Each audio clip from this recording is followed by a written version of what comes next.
Hi hello ನಮಸ್ಕಾರ ಸ್ನೇಹಿತರೆ. ಕೊನೆಗೂ ಕೂಡ ಇಲ್ಲಿ ಕಾವೇರಿ ನಿರ್ಧಾರವನ್ನು ಮಾಡಿದ್ದಾರೆ ತನ್ನ ಮಗಳನ್ನ ಅನಾಥಾಶ್ರಮಕ್ಕೆ ಸೇರಿಸಬೇಕು ಅಂತ. ಯಾಕಂದರೆ ಅಲ್ಲಿ ಸರಳವರ ಅಮ್ಮ ಹೇಳಿದ ಮಾತನ್ನು ಕೇಳಿ ಕಾವೇರಿಗೆ ತನ್ನ ಅಣ್ಣಂಗೆ ತೊಂದರೆ ಕೊಡಬಾರ್ದು ಅಂತ ಅನಿಸುತ್ತೆ. ಅದೇ ಕಾರಣಕ್ಕೆ ಆಕೆ ಅನಾಥಾಶ್ರಮಕ್ಕೆ ಸೇರಿಸೋ ತೀರ್ಮಾನವನ್ನು ಮಾಡ್ತಾಳೆ. ಅದೇ ವಿಷಯವನ್ನು ತನ್ನ ಅಣ್ಣನ ಜೊತೆ ಕೂಡ ಮಾತನಾಡೋದಕ್ಕೆ ಮುಂದಾಗ್ತಾಳೆ. ಅಣ್ಣ, ನಾನು ಕನಸಲ್ಲೂ ಕೂಡ ಅಂದ್ಕೊಂಡಿರಲಿಲ್ಲ ಈ ರೀತಿ ಹೊರಗಡೆ ಬರ್ತೀನಿ ಅಂತ. ಇವತ್ತು ನಿನ್ನಿಂದಾಗಿ ಹೊರಗಡೆ ಬಂದೆ. ನನ್ನ ಮಗಳ ಜೊತೆ ಒಂದಷ್ಟು ಸಮಯನ ಕಳೆದೆ, ಪ್ರಪಂಚನ ನೋಡಿದೆ, ನಿಮ್ಮ ಜೊತೆ ನಾನು ಕೂಡ ಕಳೆದೆ. ನಿನಗೆ ಎಷ್ಟು ಧನ್ಯವಾದ ಕೂಡ ಹೇಳಿದ್ರೂ ಸಾಕಾಗೋದಿಲ್ಲ ಅಂದಾಗ ನಂತರ ಇಲ್ಲಿ ಅಣ್ಣ ಕೂಡ ನೀನು ಎಷ್ಟು ಖುಷಿಯಾಗಿಯೋ ಅದೇ ರೀತಿ ನಾನು ಖುಷಿಯಾಗಿದ್ದೆ ಕಾವೇರಿ. ನಿನ್ನನ್ನು ನೋಡಿದೆ ಎಷ್ಟು ವರ್ಷಗಳಾಗಿತ್ತು, ನೀನು ಸತ್ತೇ ಹೋಗ್ಬಿಟ್ಟಿದ್ದೆ ಅಂತ ಅಂದ್ಕೊಂಡಿದ್ದೆ. ನನಗೂ ಕೂಡ ನನ್ನ ತಂಗಿ ಜೊತೆ ಇರೋ ಅವಕಾಶ ಸಿಕ್ತು ಅಂತ ಹೇಳ್ತಾರೆ. ನಂತರ ಅಣ್ಣ, ನೀನು ನನ್ನ ಮಗಳನ್ನ ಚೆನ್ನಾಗಿ ನೋಡ್ಕೋತಾ ಇದೆಯಾ ಅಂದಾಗ ಖಂಡಿತ ಅಮ್ಮ, ನನಗೆ ಅರ್ಥ ಆಗುತ್ತೆ ನಿನ್ನ ಮನಸ್ಸಿಗೆ ಎಷ್ಟು ಹಸಿ ಆಗಿದೆ ಅಂತ. ಎಲ್ಲ ಕೂಡ ಸರಿ ಹೋಗುತ್ತೆ, ನೀನು ಸರಳ ಬಗ್ಗೆ ಬೇಜಾರು ಮಾಡ್ಕೋಬೇಡ ಅಂತ ಹೇಳಿ ಅಣ್ಣ ಹೇಳಿದಾಗ, ಇಲ್ಲ ಅಣ್ಣ, ಅದಕ್ಕೆ ಪ್ರೀತಿ ತೋರಿಸೋದು ಹೇಗೆ ಅಂತ ಗೊತ್ತಿಲ್ಲ, ಮನಸ್ಸಲ್ಲಿ ಪ್ರೀತಿ ಇದೆ, ಬಟ್ ಮೇಲ್ನೋಟಕ್ಕೆ ಬೈತಿರ್ತಾರೆ ಅಷ್ಟೇ. ಅದಕ್ಕೆ ಈ ಬಗ್ಗೆ ನನಗೆ ಅರ್ಥ ಆಗತ್ತೆ. ಆದರೆ ನಾನು ಮತ್ತೆ ಜೈಲಿಗೆ ಹೋಗ್ತೀನಲ್ವ, ಆಮೇಲೆ ಇಲ್ಲಿ ರಾಣಿ ಇರೋದು ಬೇಡ, ಅನಾಥಾಶ್ರಮಕ್ಕೆ ಸೇರಿಸ್ಬಿಡು ಅಂತ ಹೇಳಿ ಕಾವೇರಿ ಕೇಳ್ಕೊಂಡಾಗ, ಏನು ಮಾತಾಡ್ತಿದ್ಯಮ್ಮ, ನನಗೆ ನನ್ನ ಸೊಸೆನ ನೋಡ್ಕೊಳ್ಳೋಕ್ಕಾಗೋದಿಲ್ವ? ನನ್ನ ಸೊಸೆ ನೋಡ್ಕೊಳ್ಳೋದು ನನ್ನ ಅದೃಷ್ಟ, ಅಂಥದ್ರಲ್ಲಿ ನನ್ನ ಸೊಸೆನ ನನ್ನಿಂದ ದೂರ ಮಾಡ್ತಿದ್ಯಾ? ಖಂಡಿತ ಇದು ಸರಿ ಇಲ್ಲ. ನನ್ನ ಸೊಸೆನ ನಾನೇ ನೋಡ್ಕೋಬೇಕು. ದಯವಿಟ್ಟು ಇದರಲ್ಲಿ ಯಾವುದೇ ರೀತಿಯಲ್ಲೂ ಕೂಡ ನೀನು ತೀರ್ಮಾನ ಮಾಡಬೇಡ ಅಂತ ಹೇಳ್ತಾರೆ. ಅಣ್ಣಂಗೆ ಹೇಗೆ ಅರ್ಥ ಮಾಡಿಸ್ಬೇಕು ಅಂತ ಹೇಳಿ ಕಾವೇರಿಗೆ ಗೊತ್ತಾಗ್ತಿಲ್ಲ. ನಂತರ ಇಲ್ಲಿ ಅಣ್ಣ, ಯಾಕಮ್ಮ ನನಗೆ ನೋಡ್ಕೊಳ್ಳೋ ಯೋಗ್ಯತೆ ಇಲ್ಲ ಅಂತ ಈ ರೀತಿ ಹೇಳ್ತಿದ್ಯಾ ಅಂದಾಗ, ಅದು ಆಗಲ್ಲ ಅಣ್ಣ, ನಿನಗೆ ಸುಮ್ಮನೆ ತೊಂದರೆ ಯಾತಕ್ಕೆ ಅಂತ ಹೇಳಿ ಕಾವೇರಿ ಹೇಳಿದಾಗ, ನನಗೇನೂ ಕೂಡ ತೊಂದರೆ ಇಲ್ಲ ಆ ರೀತಿ ಅಂತ ಸತ್ಯ ಅವರು ಹೇಳ್ತಾರೆ. ಅಣ್ಣ, ನನಗೊಂದು ಮಾತು ಕೊಡು, ನಿನಗೆ ಸಮಯ ಸಂದರ್ಭ ತುಂಬ ಕೆಟ್ಟಾಗಿತ್ತು ಅಂತ ಅನ್ಕೋ, ಆಗ ನೀನು ನನ್ನ ಮಗಳನ್ನ ಅನಾಥಾಶ್ರಮಕ್ಕೆ ಸೇರಿಸಬೇಕು ಆಯಿತಾ ಅಂತ ಹೇಳಿ ಅಣ್ಣನ ಹತ್ರ ಮಾತು ತಗೋತಾರೆ ತಂಗಿ. ನಂತರ ಅಣ್ಣ, ಇನ್ನೊಂದು ವಿಷಯ, ನಾನು ಜೈಲಲ್ಲಿದ್ದಾಗ ದೇವ್ರ ಹತ್ರ ಹರಕೆ ಹೊತ್ಕೊಂಡಿದ್ದೆ. ನಾನು ಜೈಲಿಗೆ ಹೋಗೋದಕ್ಕೂ ಮುನ್ನ ದೇವಸ್ಥಾನಕ್ಕೆ ಹೋಗಬೇಕು, ದಯವಿಟ್ಟು ನನ್ನನ್ನು ದೇವಸ್ಥಾನಕ್ಕೆ ಕರ್ಕೊಂಡು ಹೋಗ್ತೀಯ ಅಲ್ವಾ ನೀನು ಅಂದಾಗ, ಅಯ್ಯೋ ತಂಗಿ, ಅದಕ್ಕೆ ಯಾಕೆ ಯೋಚನೆ ಮಾಡ್ತಿದ್ಯಾ ಕಾವೇರಿ, ಎಲ್ಲರೂ ಕೂಡ ದೇವಸ್ಥಾನಕ್ಕೆ ಹೋಗೋಣ ಅಂತ ಹೇಳಿ ಸತ್ಯ ಅವರು ಹೇಳ್ತಾರೆ. ನಂತರ ಇಲ್ಲಿ ದೇವಸ್ಥಾನಕ್ಕೆ ಹೋಗೋಕ್ಕೂ ಮುನ್ನಾನೇ ಸರಳವರ ಅಮ್ಮ ದೊಡ್ಡ ಪ್ಲ್ಯಾನನ್ನೇ ಮಾಡ್ತಿದ್ದಾರೆ. ನೋಡು ಸರಳ, ಇವಾಗ ನಾವು ನಮ್ಮ ಪ್ಲ್ಯಾನನ್ನು ಎಕ್ಸಿಕ್ಯೂಟ್ ಮಾಡಬೇಕು. ಈ ರಾಣಿ ನಮ್ಮ ಮನೆಯಿಂದ ದೂರ ಹೋಗಬೇಕು ಅಂದರೆ ಅದಾಗೋದು ವರದಾಯಿಂದ ಮಾತ್ರನೇ. ವರದ ಏನು ಹೇಳ್ದ ಹೇಳು, ಅವನ ವರದ ಯಾವುದೇ ಕಾರಣಕ್ಕೂ ರಾಣಿನ ಬಿಡುವುದಿಲ್ಲ ಅಂತ. ಸತ್ಯ ಮತ್ತು ಕಾವೇರಿಗಿರೋ ಭಯನೇ ಅದಲ್ವ, ರಾಣಿನ ಅವ್ನು ಬಿಡುವುದಿಲ್ಲ ಅಂತ. ಈಗೇನಾದರೂ ಅವನಿಗೆ ರಾಣಿ ವಿಷಯ ಗೊತ್ತಾದರೆ ಖಂಡಿತ ಅವನೇ ರಾಣಿ ವಿಷಯದಲ್ಲಿ ತೀರ್ಮಾನ ತಗೋತಾನೆ. ಆ ನಂತರ ರಾಣಿ ಇಲ್ಲಿಗೆ ಬರುವುದಿಲ್ಲ, ನಿನ್ನ ಬದುಕು ಕೂಡ ಸರಿ ಹೋಗುತ್ತೆ ಅಂತ ಹೇಳ್ತಾರೆ. ಅಯ್ಯೋ ಅಮ್ಮ, ಏನಾದರೂ ಅದನ್ನು ನಾವೇ ಮಾಡಿದ್ದೀವಿ ಅಂತ ಗೊತ್ತಾಗ್ಬಿಟ್ರೆ ಏನು ಮಾಡೋದು? ನನ್ನ ಗಂಡ ನಮ್ಮನ್ನ ಸುಮ್ಮನೆ ಬಿಡ್ತಾನೆ ಅಂದ್ಕೊಂಡಿದ್ಯಾ? ಖಂಡಿತ ಇಲ್ಲ ಅಮ್ಮ ಅಂತ ಸರಳ ಕೇಳಿದ್ದಕ್ಕೆ, ಅಯ್ಯೋ ಆ ರೀತಿ ಏನೂ ಆಗಲ್ವೇ, ಸುಮ್ಮನಿರು ನೀನು, ಅವ್ನ ಫೋನ್ ನಂಬರ್ನ ತೊಗೊಂಡ್ಬ ಅಂತ ಹೇಳಿ ಫೋನ್ ನಂಬರನ್ನು ತರಿಸ್ಕೋತಾರೆ. ಏನಿದು ಲ್ಯಾಂಡ್ಲೈನ್ ನಂಬರ? ಈ ಕಾಲದಲ್ಲಿ ಯಾರೇ ಲ್ಯಾಂಡ್ಲೈನ್ ನಂಬರ್ ಇಟ್ಕೋತಾರೆ, ಮೊಬೈಲ್ ಫೋನ್ ನಂಬರ್ ಇಲ್ವಾ ಅಂತ ಹೇಳಿ ಅಮ್ಮ ಕೇಳಿದಾಗ, ಅಯ್ಯೋ ಅಮ್ಮ, ನನಗೆ ಲೋಹಿತ ಕೊಟ್ಟಿದ್ದೆ ಈ ನಂಬರು, ಲೋಹಿತಾಗೆ ತೇಜು ಕೊಟ್ಟಿದ್ದೆ ಈ ನಂಬರ್ ಅಂತ, ಅವರಪ್ಪ ಫೋನೇ ಯೂಸ್ ಮಾಡಲ್ವಂತಮ್ಮ ಅಂತ ಹೇಳಿ ಸರಳ ಹೇಳ್ತಾರೆ. ಸರಿ ಆಯಿತು ಅಂತ ಹೇಳಿ ವರದ ಲ್ಯಾಂಡ್ಲೈನ್ ನಂಬರ್ಗೆ ಕರೆ ಮಾಡ್ತಾರೆ. ಲ್ಯಾಂಡ್ಲೈನಲ್ಲಿ ಫೋನನ್ನು ವರದಾನೇ ರಿಸೀವ್ ಮಾಡ್ತಾರೆ. ಯಾರಿದು ಅಂತ ಹೇಳಿದಾಗ, ನಾನು ಪುಟ್ಟಮ್ಮ ಮಾತಾಡ್ತಿರೋದು ಅಂದಾಗ, ರಾಂಗ್ ನಂಬರ್ ಇರಬೇಕು ಅಂದಾಗ, ಇಲ್ಲ ನಾನು ಸರಿಯಾದ ನಂಬರ್ಗೆ ಕಾಲ್ ಮಾಡಿದ್ದೀನಿ, ನಿಮಗೆ ಕಾವೇರಿ ಏನು 10 ವರ್ಷದಿಂದ ಮುಚ್ಚಿಟ್ಟಿದ್ದಾಳೆ ಅನ್ನೋ ವಿಷಯ ಗೊತ್ತಾಗಬೇಕಾಗಿದೆ ಅಲ್ವಾ? ವಿಷಯ ಗೊತ್ತಾಗಬೇಕು ಅಂದರೆ ನೀವು ನನ್ನನ್ನು ಭೇಟಿ ಮಾಡಬೇಕು.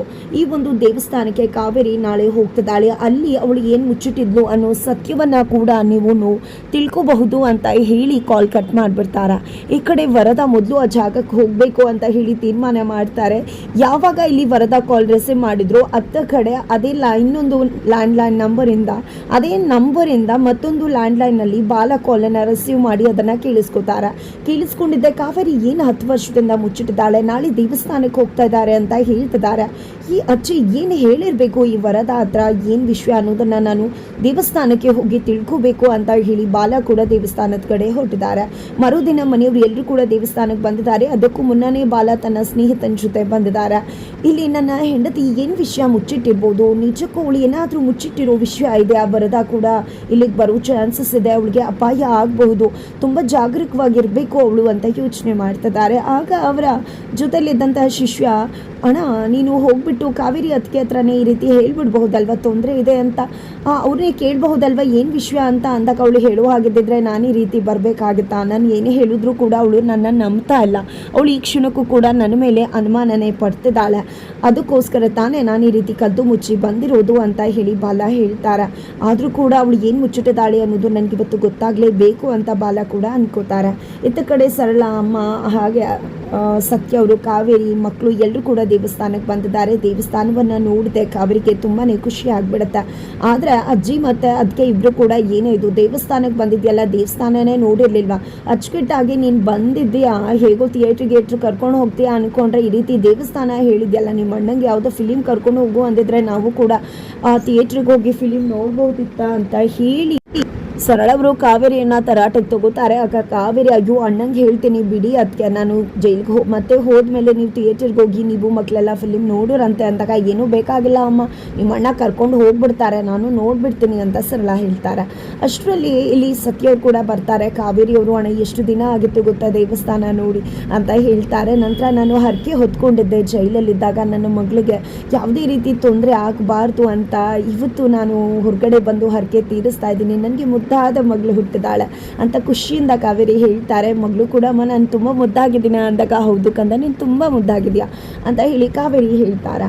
ಅಲ್ಲೇ ಇರ್ತಕ್ಕಂಥ ಊರಿನ ಮಂದಿ ಬಂದಿದೆ, ಏನಿದು ಇವಳೇನ ಸರಳ, ನಿನ್ನ ನಾದ್ನಿ ಯಾರನ್ನು ಸಾಯಿಸಿ ಜೈಲಿಗೆ ಹೋಗಿದ್ದು, ಏನೋ ಪೆರೋಲ್ ಮೇಲೆ ಬಂದಿದ್ದಾಳಂತೆ, ಊರಲ್ಲೆಲ್ಲ ಗುಸುಗುಸು ಅಂತ ಮಾತಾಡ್ಕೊತಿದ್ದಾರೆ, ಮಾನ ಮರ್ಯಾದೆ ಇಲ್ಲ ಬಿಡು, ಇಲ್ಲದೆ ಇರೋದಕ್ಕೆ ತಾನೇ ಇಲ್ಲಿ ತನಕ ಬಂದಿರೋದು, ಯಾವ ಮುಖ ಹೊತ್ಕೊಂಡು ಜೈಲಿಂದ ಬಿಡುಗಡೆಯಾಗಿ ದೇವಸ್ಥಾನಕ್ಕೆ ಬಂದಿದ್ದಾಳೆ ಇವಳು ಅಂತೆಲ್ಲ ಆಡ್ಕೊಂಡಾಗ ಸತ್ಯವ್ರು ರುಚಿಗೆಳ್ತಾರೆ. ನೀವು ನೋಡಿದ್ರೇನ್ರಿ ನನ್ನ ತಂಗಿ ಮಾಡಿರೋದನ್ನು, ಎಷ್ಟೋ ಜನ ಜೈಲಲ್ಲಿ ತಪ್ಪು ಮಾಡದೇ ಇರೋರೇ ಇದ್ದಾರೆ, ನನ್ನ ತಂಗಿ ಕೂಡ ಅದೇ ಲಿಸ್ಟ್ಗೆ ಸೇರ್ತವಳು, ತಪ್ಪು ಮಾಡೇ ಇಲ್ಲ ನನ್ನ ತಂಗಿ, ಆದರೂ ಕೂಡ ಏನ್ರಿ ಯಾಕ್ರಿ ಈ ರೀತಿ ಮಾತಾಡ್ತೀರಾ ಅಂತ ಹೇಳಿ ರೊಚ್ಚಿಗೆದ್ದದ ಈ ಕಡೆ ಕಾವೇರಿ ಬಂದು, ಅಣ್ಣ ಅದು ಅವರವರ ಅಭಿಪ್ರಾಯ, ಅವ್ರು ಏನು ಬೇಕಿದ್ರು ಅನ್ಕೊಳ್ಳಿ ಬಿಡು ಅಂತ ಹೇಳಿ ತಡೀತಾರೆ. ನಂತರ ಆ ಜನಗಳು ಹೋಗ್ತಿದ್ದಾಗನೇ, ಅಣ್ಣ ನೀನೇನು ಅವ್ರ ಬಗ್ಗೆ ಯೋಚನೆ ಮಾಡಬೇಡ, ಮಾತಾಡೋರು ಮಾತಾಡ್ತಾರೆ, ಬಟ್ ನನಗೆ ಗೊತ್ತು, ದೇವ್ರಿಗೆ ಗೊತ್ತು ನಾನು ತಪ್ಪು ಮಾಡಿಲ್ಲ ಅನ್ನೋದು, ಮೊದಲು ಹರಕೆ ತೀರಿಸ್ಬೇಕು ನಡಿ ಅಂತ ಹೇಳಿ ಪೂಜಾ ಜಾಗಕ್ಕೆ ಕರ್ಕೊಂಡು ಹೋಗಿದ್ದಾರೆ. ಆ ಕಡೆ ಸರಳ ಮತ್ತು ಅವರಮ್ಮ ಇಬ್ಬರು ಕೂಡ ವರದನ್ನ ಭೇಟಿ ಮಾಡೋದಕ್ಕೆ ಆ ಕಡೆ ಹೋಗಿದ್ದಾರೆ. ಫೋನ್ನಲ್ಲಿ ವರದನ್ನ ಕಾಂಟ್ಯಾಕ್ಟ್ ಮಾಡ್ತಾರೆ. ವರದ ಕಾಲ್ ಮಾಡ್ತಿದ್ದಾಗೆ ಇಲ್ಲಿ ಕಾವೇರಿ ದೇವಸ್ಥಾನಕ್ಕೆ ಬಂದಿದ್ದಾಳೆ ಅಂತ ಹೇಳಿ ಇನ್ಫಾರ್ಮೇಷನ್ಸ್ ಕೊಡ್ತಿದ್ದಾರೆ. ರೌಡಿಗಳನ್ನ ಬಿಟ್ಟು ಕಾವೇರಿ ಕಥೆಯನ್ನು ಮುಗಿಸ್ಬೇಕು ಅಂತ ಹೊಂಚ ಹಾಕ್ತಿದ್ದಾರೆ ವರದ. ಆ ಕಡೆ ಕಾವೇರಿ ನದಿ ತೀರಕ್ಕೆ ಹೋಗಿ ಪೂಜೆ ಅದು ಸ್ನಾನ ಮಾಡಿ ಬನ್ನಿ, ಪೂಜೆ ಸಲ್ಲಿಸೋಕು ಮುನ್ನ ಅಂತ ಹೇಳಿ ಪುರೋಹಿತರೆ ಹೇಳ್ತಾರೆ. ಕಾವೇರಿ ಅವರು ನದಿಗೆ ಹೋಗ್ತಿದ್ದಾಗೆ ಇತ್ತ ಕಡೆ ಸತ್ಯ ಅವರು ಇನ್ನೇನು ಪೂಜೆ ಸಾಮಾನನ್ನು ತಗೊಂಬರ್ಬೇಕು ಅಂತ ಹೋಗ್ತಾರೆ. ಆ ಕಡೆ ವರದಾಗೆ ಇನ್ಫಾರ್ಮ್ ಮಾಡ್ತಿದ್ದಾರೆ ಸರಳ ಮತ್ತು ಅವರಮ್ಮ ಇಬ್ಬರು ಕೂಡ ಇಲ್ಲಿ ಕಾವೇರಿ ನದಿ ತೀರದಲ್ಲಿದ್ದಾಳೆ ಅಂತ ಹೇಳಿ. ಇತ್ತ ಕಡೆ ರಾಣಿಯನ್ನ ಚಂದು, ನೀನು ನಿಮ್ಮ ಅಪ್ಪನಿಗೋಸ್ಕರ ಕೇಳ್ಕೊ, ಖಂಡಿತ ದೇವರು ನಿಮ್ಮ ಅಪ್ಪನೂ ಕೊಡ್ಬೋದು ಅಂತಿದ್ದಾಗೆ ಅಪ್ಪನಿಗೋಸ್ಕರ ಪ್ರಾರ್ಥಿಸ್ಬೇಕು ಅಂತ ದೇವ್ರ ಹತ್ರ ಹೋಗ್ತಾಳೆ, ಕೇಳ್ಕೋತಾಳೆ. ಅದೇ ಸಮಯದಲ್ಲಿ ವರದಂಗಡಿಕೆ ಹೊಳಿತಾಳೆ. ಇಲ್ಲಿ ವರದ, ಏನಿದು ನೀನಿಲ್ಲಿ ರಾಣಿ ಅಂದಾಗ, ನಮ್ಮಮ್ಮ ಬಂದಿದ್ರು, ಅವ್ರ ಜೊತೆ ಬಂದಿದ್ದೆ ಅಂದಾಗ ಒಂದು ಕ್ಷಣ ಡೌಟ್ ಬರುತ್ತೆ, ನಿಮ್ಮಮ್ಮ ಬಂದಿದ್ರ ಅಂತ ಹೇಳಿ ಕೇಳ್ತಿದ್ದಾರೆ. ಆಗ ರಾಣಿ ಏನು ಹೇಳಿ ಅಂತ ಅನ್ಕೋತಿದ್ದಾಗೆ, ಸರಿ ಬಿಡು ನಂಗೆ ಅರ್ಜೆಂಟ್ ಕೆಲಸ ಇದೆ ಹೋಗ್ತೀನಿ ಅಂತ ಹೋಗ್ತಾರೆ. ಆ ಕಡೆ ಕಾವೇರಿ ಮೇಲೆ ಅಟ್ಯಾಕ್ ಮಾಡ್ತಿದ್ದಾರೆ. ನದಿ ತೀರಕ್ಕೆ ಇಳಿತಿದ್ದಾಗ ಈ ಕಡೆ ಬಾಲ ಹೋಗಿದೆ, ಅವರನ್ನ ಕಾಪಾಡ್ತಾರೆ. ಬಟ್ ಬಾಲನೇ ಇದನ್ನೆಲ್ಲ ಮಾಡಿಸಿದ್ದು ಅಂತ ಕಾವೇರಿ ರೊಚ್ಚು ಕೇಳ್ತಾರೆ. ನನ್ನ ಕಣ್ಣ ಕಾಣಿಸ್ಕೋಬೇಡ ಅಂತ ಹೇಳ್ತಾರೆ. ಬೇಜಾರು ಮಾಡಿಕೊಂಡು ಮೆಟ್ಲಿನಿಂದ ಆ ಕಡೆ ಬರ್ತಿದ್ದಾಗೆ ಬಾಲ ಈ ಕಡೆ ರಾಣಿ ಬಂದು ಅಮ್ಮನನ್ನ ಅಮ್ಮ ಅಂತ ಹೇಳಿ ಅಪ್ಕೋತಾಳೆ. ಅಮ್ಮ ಅಂತ ಅಪ್ಕೋತಿದ್ದಾರೆ ಅಂದರೆ ಯಾರದು ಅಂತ ತಿರುಗಿ ನೋಡ್ತಾರೆ. ಅಲ್ಲಿ ರಾಣಿ ನನ್ನ ಮಗಳ ಅಂತ ಹೇಳಿ ತುಂಬ ಅಂದರೆ ತುಂಬ ಖುಷಿ ಪಡ್ತಿದ್ದಾರೆ ಬಾಲ. ಹಾಗಿದ್ರೆ ಮುಂದೇನಾಗುತ್ತೆ ಅಂತ ತಿಳ್ಕೊಬೇಕು ಅಂದರೆ ಮುಂದಿನ ವಿಡಿಯೋಗೆ ವೇಟ್ ಮಾಡುವುದನ್ನು ಮರಿ.